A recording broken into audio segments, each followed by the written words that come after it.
Good morning students. Let's start our today's lesson with the same chapter, Magnetic Effect of Electric Current. आज भी हम वही वाला chapter continue कर रहे हैं। तो हमने जब ये चैप्टर स्टार्ट किया था उसमें हमने ये पढ़ा था जब हमने एक ऑलस्टेड एक्सपेरिमेंट किया था। ऑलस्टेड एक्सपेरिमेंट में हमने क्या किया था कि एक करंट कैरिंग कंडक्टर जो है वो मैग्नेटिक फील्ड प्रोड्यूस करता है और उसके अगर पास में अगर हम कोई दूसरा मैग्नेट ले आता है इट एक्सपीरियंसेस अ फोर्स।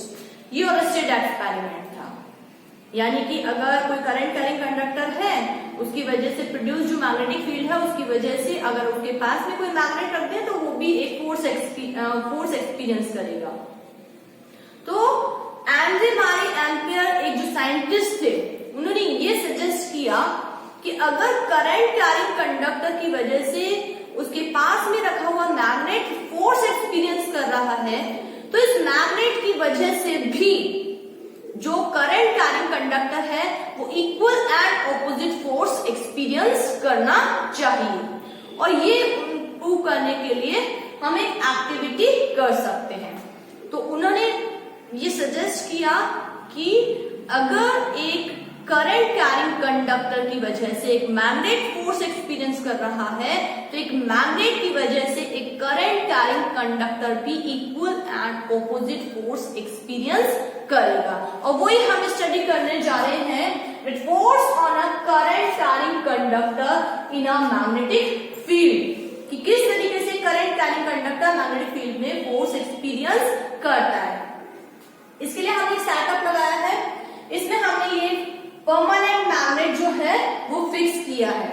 मान लीजिए इसका नॉर्थ पोल ये है एंड साउथ पोल ये है और साइड में इसी स्टैंड से हमने किसी भी स्ट्रिंग वगैरह की हेल्प से यहाँ पे एक copper wire, thick copper wire को क्या कर दिया है, सस्पेंड कर दिया है।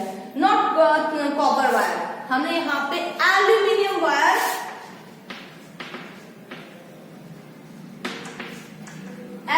वायर सस्पेंड किया है। कॉपर वायर क्यों नहीं लिया है?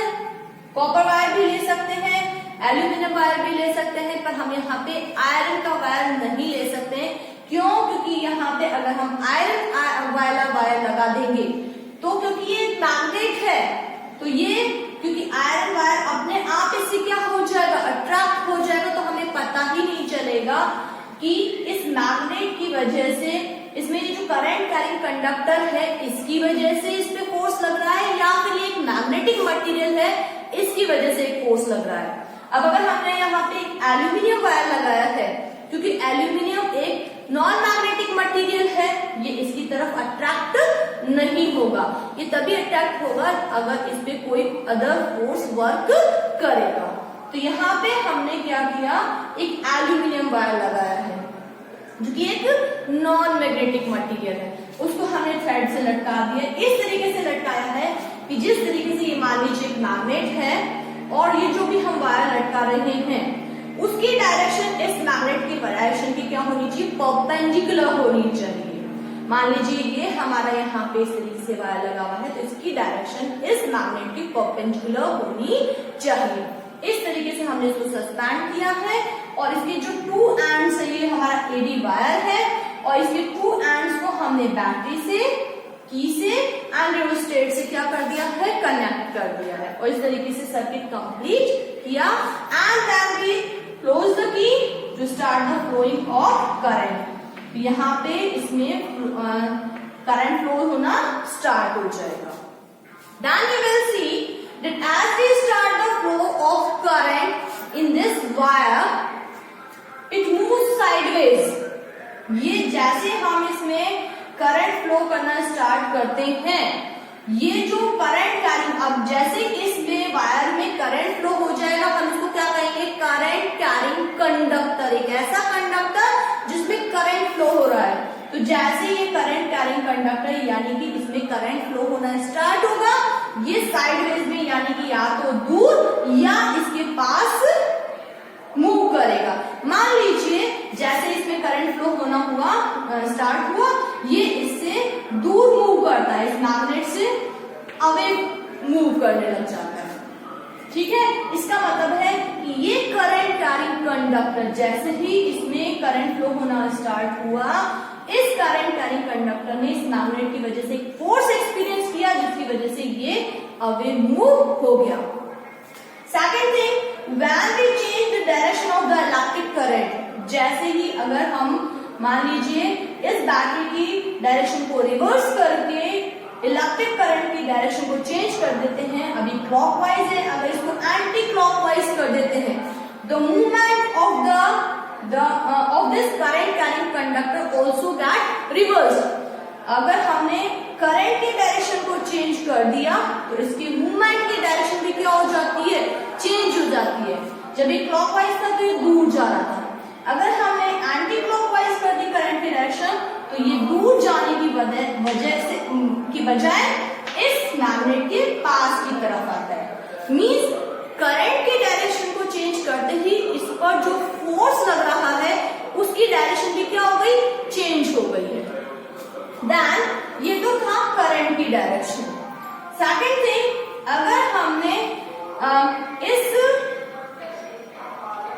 करंट कैरिंग कंडक्टर को, अभी हमने यहाँ पे बताया था कि इसको हमने परपेंडिकुलर रखा है, मान लीजिए हमने इसको इस तरीके से लगाया कि मैग्नेटिक फील्ड की डायरेक्शन और करंट की डायरेक्शन एक दूसरे की क्या है, पैरेलल हो जाती है। अगर हमने मैग्नेटिक फील्ड की डायरेक्शन और इसमें फ्लो होने वाले करंट कंडक्टर में फ्लो होने वाले करंट की डायरेक्शन को इस तरीके से रखा कि दोनों एक दूसरे के पैरेलल हैं, तब इसमें कोई मूवमेंट नहीं होगा, यानी कि उसमें कोई फोर्स शो नहीं होगा। नेक्स्ट थिंग, अगर मान लीजिए अभी हमने करंट की डायरेक्शन को चेंज किया था तो फोर्स की डायरेक्शन चेंज हो गई थी, इसका मतलब है कि फोर्स की direction the direction of the force depends on the direction of the flowing current in the conductor. Second thing, if we change the direction of this magnetic field, मान लीजिए अभी नॉर्थ यहाँ था, साउथ यहाँ था, हमने इस मैग्नेट को रिवर्स करके लगा दिया, अब नॉर्थ यहाँ है और साउथ यहाँ है। इस तरीके से अगर हमने मैग्नेटिक फील्ड की डायरेक्शन को चेंज कर दिया, again the direction of the force will be change.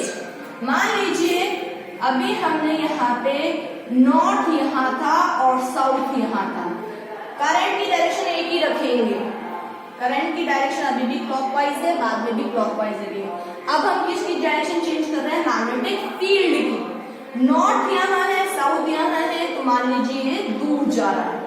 अगर हमने इसको रिवर्स कर दिया, साउथ यहाँ कर दिया, नॉर्थ यहाँ कर दिया, यानी कि मैग्नेटिक फील्ड की डायरेक्शन चेंज कर दी, तो इसकी जो फोर्स की जो डायरेक्शन है वो भी रिवर्स हो जाएगी।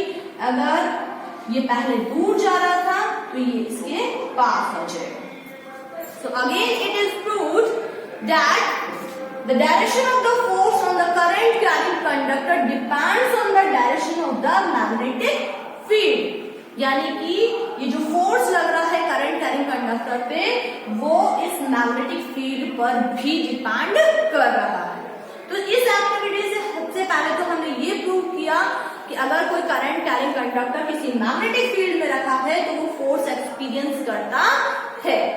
Second thing, the direction of this force depends on the direction of the flowing current through the conductor. Third thing, it also depends on the direction of the magnetic field। Magnetic field की direction पे depend करता है। Next, if the direction of the flowing if the direction of the current flowing through the conductor and the direction of the magnetic field is parallel to each other, it will not experience any force। इससे हमने ये सारे conclusion निकाले हैं कि किस तरीके से करंट कैरिंग कंडक्टर में फोर्स की डायरेक्शन जो है वो किस किस फैक्टर पे डिपेंड करती है और कैसे वो फोर्स एक्सपीरियंस करता है। तो नेक्स्ट अगर हम ये जाना करें, ये हमने फैक्टर्स तो हमने कंक्लूड ही कर दिए कि किस किस पे डिपेंड करता है, तो हम इसके लिए एक रूल पढ़ेंगे कि अगर हम ये पता लगाना चाहें कि करंट कैरिंग कंडक्टर में जो फोर्स लग रहा है उसकी एक्चुअली डायरेक्शन किस तरीके से जज की जाती है, उसके लिए हम एक रूल पढ़ेंगे। आज के लिए इतना ही। Thank you. And have a nice day.